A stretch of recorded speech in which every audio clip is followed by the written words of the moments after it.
ইনসাফের ভিত্তিতে একটি সমাজ প্রতিষ্ঠা করতে চাই।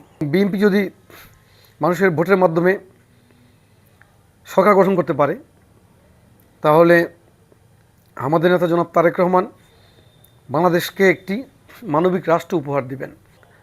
আগামীকালকে 11 তারিখ 12 তারিখে ভোট।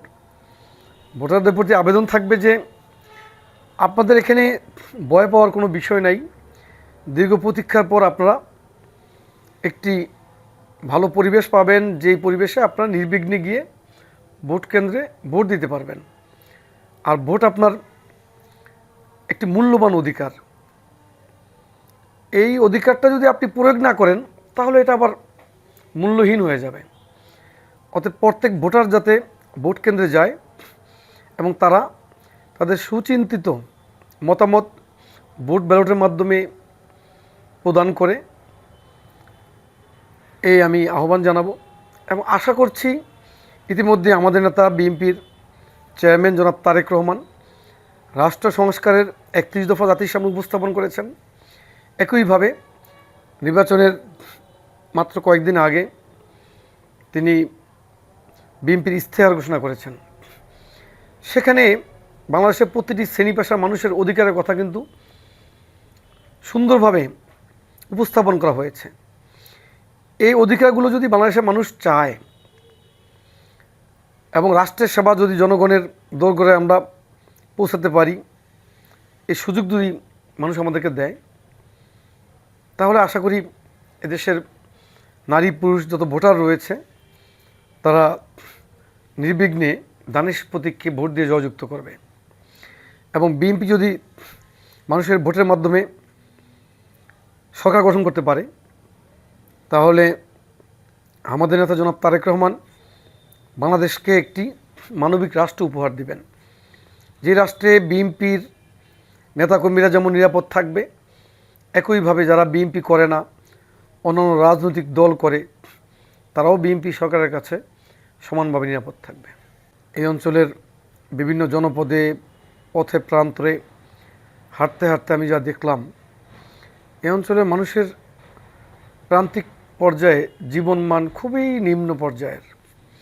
অনেক জায়গায় হাঁটার রাস্তা নাই, স্কুল নাই, কালভার্ট নাই, মসজিদ নাই, তারপরে সুপেয় পানি নাই, মানে টিউবওয়েলের ব্যবস্থা নাই। তো এগুলো তো মৌলিক ডিমান্ড। তো এই মৌলিক চাহিদাগুলো আমরা আগে পূরণ করতে চাই। রাস্তাঘাট, ব্রিজ, কালভার্ট, মসজিদ, মাদ্রাসা, স্কুল, টিউবওয়েল, এটা তো হচ্ছে অবকাঠামোগত উন্নয়ন। পাশাপাশি নদী ভাঙ্গনের প্রকোপ রয়েছে অনেক এলাকায়, যেখানে মানুষের এই একটাই দাবি নদী ভাঙ্গনের কবল থেকে তাদেরকে রক্ষা করা।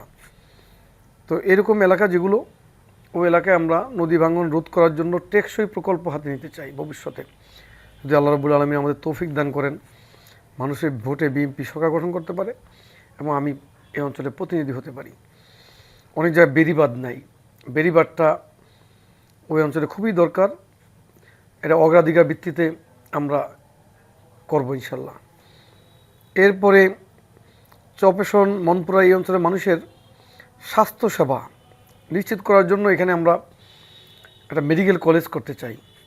ইতিমধ্যে বরিশালে নির্বাচনী যে সমাবেশ হয়েছিল, সেখানে আমাদের নেতা বিএনপির চেয়ারম্যান জনাব তারেক রহমান যখন স্টেজে ছিলেন, আমি ব্যক্তিগতভাবে তার কাছে আমি আবেদন জানিয়েছি। তিনি বক্তৃতায় বলেছেন একটি মেডিকেল কলেজের কথা। পাশাপাশি এই অঞ্চলকে সাস্টেনেবল ইকো ট্যুরিজমের আওতায় আনতে চাই, কারণ চপেশন মনপুরার বিস্তীর্ণ অঞ্চল রয়েছে যেগুলো প্রাকৃতিক সৌন্দর্যের লীলাভূমি এবং পর্যটকদের আগ্রহ রয়েছে এই অঞ্চলের প্রতি। তো এখানে তাদের জন্য অবকাঠামো তৈরি করা এবং তাদের জন্য পর্যটক বান্ধব পরিবেশ তৈরি করা গুরুত্বপূর্ণ, এবং কমিউনিকেশনটা আরও সুন্দর করা, যাতে তারা সহজেই ঢাকা থেকে চপেশন ঢুকতে পারে, মনপুরায় ঢুকতে পারে। আরেকটি বিষয় হচ্ছে মনপুরায় বিদ্যুৎ সংকট মারাত্মক, ওখানে বিদ্যুৎ নাই। এই বিদ্যুৎ সংকটের আমরা স্থায়ী সমাধান করার চেষ্টা করব ইনশাল্লাহ। আর এই অঞ্চলে মানুষের জীবন জীবিকার সীমাবদ্ধতা রয়েছে। এখানে মাছ ধরা, কৃষিকাজ আর সামান্য পোলট্রি বা ভেটেরিনারির বাইরে তেমন কোনো পেশা নাই। তো এই অঞ্চলে কারিগরি শিক্ষাকে আমরা অগ্রাধিকার দেব। এখানে তরুণ, ছাত্র, যুবক যারা রয়েছে তাদেরকে আমরা বিশেষ বিশেষ কাজে পারদর্শী করতে চাই এবং এখানে সেই ক্ষেত্রে নতুন পেশার তৈরি হবে। পাশাপাশি যদি আমরা ট্যুরিজমকে প্রমোট করতে পারি তাহলে এখানে নতুন নতুন ব্যবসা তৈরি হবে, অর্থনৈতিকভাবে এই অঞ্চল সমৃদ্ধ হবে বলে আমি মনে করি। এই অঞ্চলের ছাত্র, তরুণ, যুবকদেরকে আমরা মুক্ত করতে চাই, তারা যাতে বিপথে না যায় এবং তারা যাতে লেখাপড়ায় আগ্রহী হয়। তারা লেখাপড়া আগ্রহী হলে নকলটা ওইভাবে আর হবে না, নকলটা তখন প্রতিরোধ করা যাবে। তো সব মিলিয়ে এই অঞ্চলের মানুষের জীবন মানকে আরও উন্নত করতে চাই এবং ইনসাফের ভিত্তিতে একটি সমাজ প্রতিষ্ঠা করতে চাই।